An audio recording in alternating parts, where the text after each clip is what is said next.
Le 26 mars, on était tous en purple. Pourquoi? On voit ça tout de suite avec mes invités.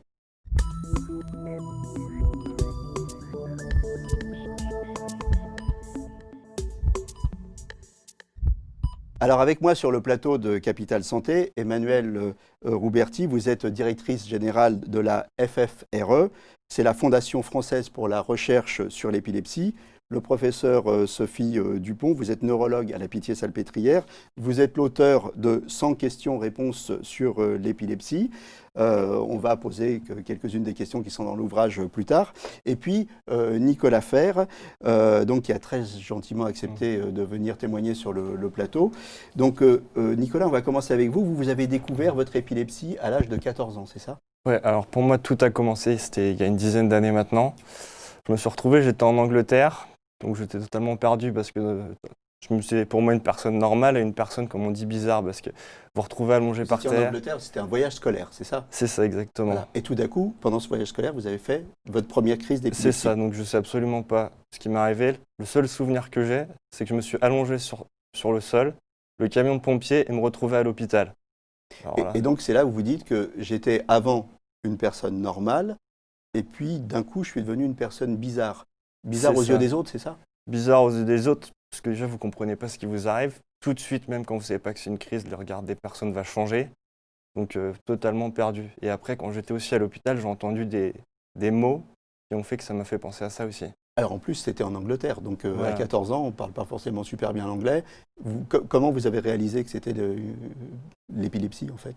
Ça s'est compris bien plus tard, parce que du coup, j'ai passé la journée à l'hôpital. Après, j'ai été rapatrié en France, et c'est après des séries d'examens qui ont duré un certain nombre, plusieurs semaines, qu'on a su que c'était ça. Alors, le regard des autres, c'est le regard des profs, c'est le regard des copains. C'est le regard d'un ensemble de personnes. Donc il y a vos amis qui ne vont pas comprendre, parce que déjà vous êtes à un âge pour essayer de comprendre ce qui vous arrive. Le faire comprendre aussi derrière, c'est compliqué. Donc on est aussi sur une question de qu'est-ce que les autres vont en penser parce qu'ils ne comprennent pas ce que c'est, et aussi les profs qui ne sont pas forcément formés ou qui ne connaissent pas cette maladie. Et les filles aussi. Mais les filles aussi. Alors? Ça, c'est une autre histoire. Bon, mais ça peut bien se passer quand même. Oui, ça peut bien se passer. Ça. Voilà. Donc vous dites que vous avez apprivoisé cette maladie, que vous avez appris à vivre avec. Qu'est-ce qu'elle vous a empêché de faire, cette maladie? Une première chose, par exemple, de passer le permis de conduire. Certaines choses. Moi, j'ai essayé de ne pas m'empêcher de faire le maximum de choses. Je voulais faire le maximum de choses malgré la maladie. Je voulais pas que ça me bloque sur certains freins, justement, que ça me donne certains freins. Aujourd'hui, vous travaillez, vous avez un job normal, travaillez dans un hôtel de luxe. C'est une bonne idée de parler de sa maladie? On doit en parler à son employeur? Moi, je pense que c'est une très bonne chose d'en parler. Je m'en rends compte parce que dans mes stages précédents, je n'en avais pas parlé. Et dans mon travail actuel, j'en ai parlé aujourd'hui à mon employeur qui est au courant, et tous les collègues qui travaillent avec moi sont au courant. Quand j'avais en stage que mon employeur n'était pas au courant, la première question que je me posais tous les matins, c'était qu'est-ce qui va m'arriver, qu'est-ce que ma maladie va me faire aujourd'hui. Maintenant, aujourd'hui, je pars au travail, je pense à mon travail, je suis complètement détendu, et c'est plus qu'est-ce que les clients ils vont me faire aujourd'hui. D'accord. Voilà, donc vous pensez au boulot et puis à la maladie. C'est ça, exactement. Voilà. Emmanuelle, le Purple Day, alors, c'était quoi ce Purple Day? À quoi ça sert? Alors, le Purple Day, c'est une opération de mobilisation internationale, bravo, de mobilisation internationale pour soutenir les patients atteints d'épilepsie. Il y en a 50 millions dans le monde. Et c'est une opération qui a été lancée en 2009 par une jeune fille qui avait 8 ou 9 ans à l'époque. Épileptique, Cassidy Megan, oui, canadienne, et qui a dit, voilà, on ne connaît pas assez l'épilepsie, ce qui reste très vrai chez nous. Comme l'expliquait Nicolas, on doit montrer son soutien, et le moyen de montrer son soutien, c'est de s'afficher tous en violet, en portant quelque chose de violet, le 26 mars tous les ans, parce que c'est la couleur de la lavande qui est la fleur fétiche des épileptiques. Voilà. Alors, vous avez fait réaliser une étude à la Fondation, qui est une étude dont les résultats sont quand même assez étonnants. C'est une étude Odoxa réalisée en 2016 qui montre que 72% des Français, 7 sur 10, 72% des Français se disent prêts à discriminer une personne souffrant d'épilepsie. Oui, 72% et 70% qui ne savent pas que c'est une maladie neurologique et le pire du pire, 10% qui croient encore que c'est une maladie surnaturelle. En fait, on le comprenait un peu dans ce que disait Nicolas à chaque instant, on a tendance à dire que c'est une double maladie. Il y a la maladie elle-même et il y a aussi la peur de dire sa maladie parce que cette maladie est méconnue et engendre encore beaucoup de préjugés. Et la preuve, 10% qui croient que c'est une maladie surnaturelle, c'est quand même assez effrayant. Donc, ce n'est pas une maladie psychiatrique. Absolument pas, c'est une maladie neurologique. Neurologique. Hein. Alors, on rappelle que c'est la deuxième maladie neurologique après... La maladie d'Alzheimer. C'est pour voir si vous vous en rappeliez. C'est une maladie qui touche 600 000 personnes en France, 3 millions avec les aidants et les personnes qui sont autour des malades. 600 000 personnes, dont une proportion d'enfants importante. Hein. Dont entre 90 000 et 100 000 enfants. 90 000, donc effectivement. c'est beaucoup. Oui, c'est beaucoup. Ça se déclare à quel âge à peu près la maladie en général? Plutôt avant 20 ans et après 60 ans, mais c'est à tous les âges. À tout âge. Ouais, à tout âge. Bon, avant de se tourner vers vous, professeur Dupont, on rappelle le site de la Fondation, c'est fondation-du6-épilepsie.fr et on est là pour justement faire changer les mentalités. Et ça s'affiche à l'écran.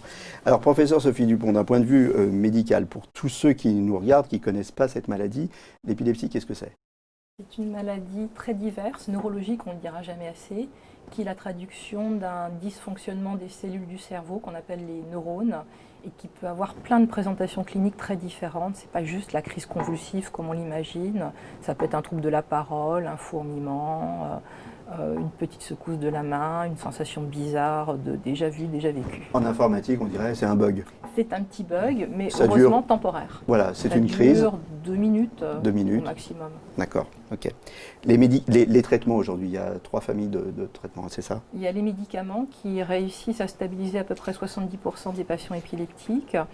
Pour ceux Donc ça veut dire qu'il y a 30% qui sont pharmacorésistants. Tout à fait. Donc il y a 30% qui ont beau prendre des médicaments, ils continuent à faire des crises. Et pour cela, si l'épilepsie part d'un endroit bien précis dans le cerveau, on peut éventuellement proposer un abord chirurgical, c'est-à-dire enlever le foyer première famille pour de guérir. traitement, les médicaments. Voilà, deuxième famille, la chirurgie. Et quand la chirurgie n'est pas possible, du fait du type d'épilepsie ou parce qu'on n'a pas réussi à localiser le foyer, il y a éventuellement les techniques de stimulation. D'accord.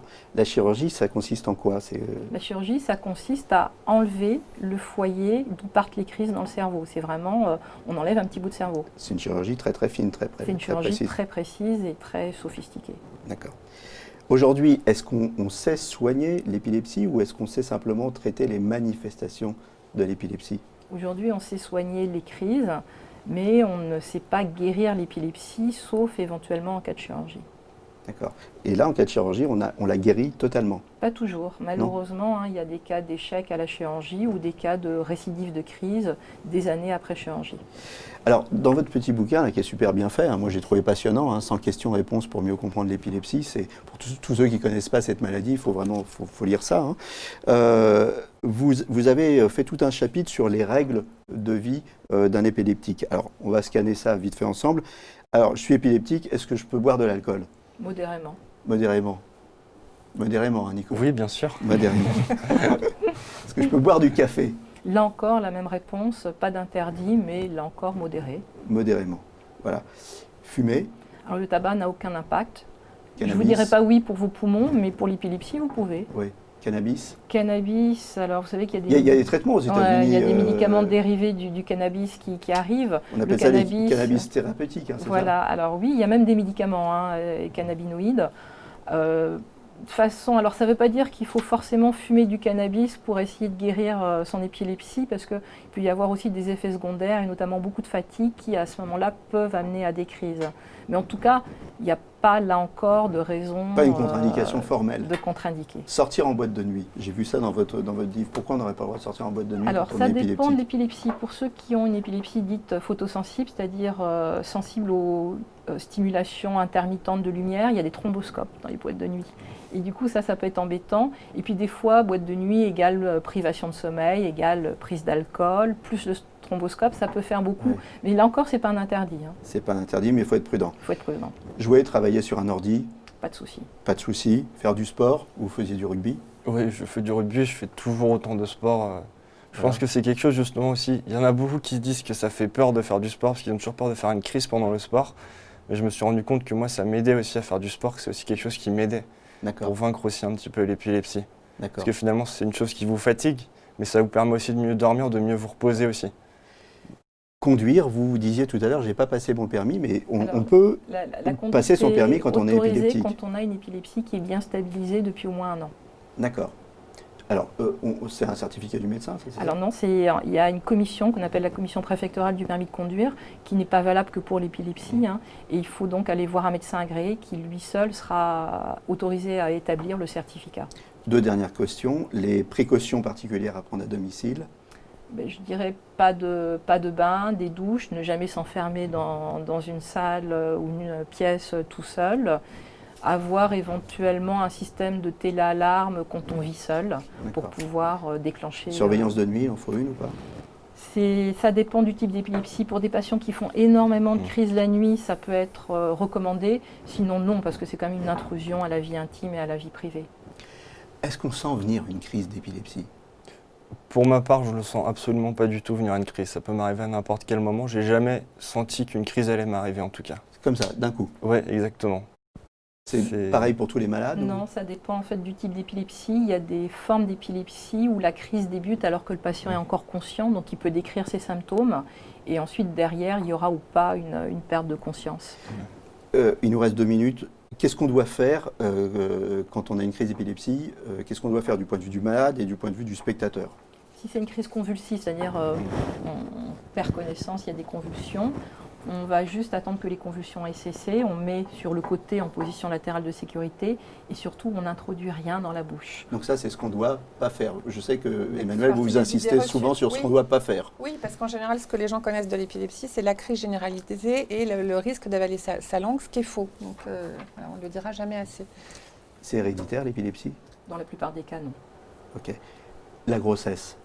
Contre-indiquée, pas contre-indiquée? Tout à fait indiqué, mais à programmer pour choisir les bons médicaments et réduire au maximum le nombre de médicaments pour la Il y a une grossesse. controverse sur la dépakine qui est Oui, importante. tout à fait. Ben, on sait Alors, que c'est un oui. médicament qui n'est pour le coup pas du tout indiqué pour la grossesse. Pour conclure, Nicolas, on peut être épileptique, être un garçon en pleine forme comme vous, vivre une vie tout à fait normale, hein, c'est ça? Oui, exactement. Donc il faut changer le regard sur l'épilepsie.